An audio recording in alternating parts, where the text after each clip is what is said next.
Le théâtre d'une avalanche, c'est toujours particulier. À la pression de donner l'alerte se cumule généralement le stress de la survie des potentielles victimes.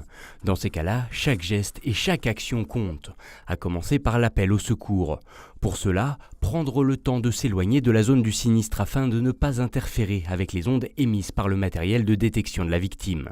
Notez les indices de surface, skis, gants ou autres airbags pouvant aider la détection et bien sûr, donner sa situation la plus précise possible pour accroître la rapidité des secours.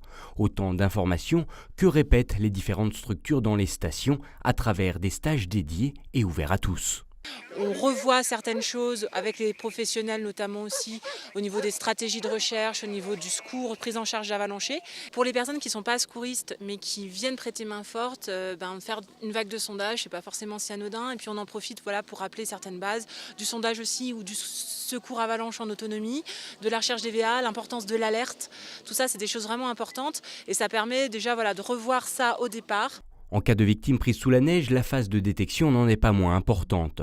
Mais si la plupart des utilisateurs d'ARVA savent quadriller une zone, l'usage de la sonde et de la pelle reste soumis à un protocole bien particulier, qui plus est en cas de grosses zones à couvrir comme ici, au Grand Montais, où pas moins de 60 sondeurs ont été insérés dans le dispositif. Le sondage réclame quand même une certaine dextérité, il faut quand même avoir une certaine habitude, le travail des maîtres chiens, puis après la coordination de tout ça. Donc la recherche ARVA, vous avez vu la recherche ARVA, la DVA, le RECO, donc tout ça, il faut le remettre au goût du jour, s'entraîner, donc c'est un peu le but de ces journées. Donc les gestes élémentaires, les actes élémentaires du secouriste en avalanche, plus la coordination, le commandement. Autant de connaissances à la portée de tous mais qui nécessitent bel et bien un petit rappel de début de saison pour s'aventurer sur les pistes neigeuses en restant le plus en sécurité possible, le risque zéro n'existant pas à cette altitude.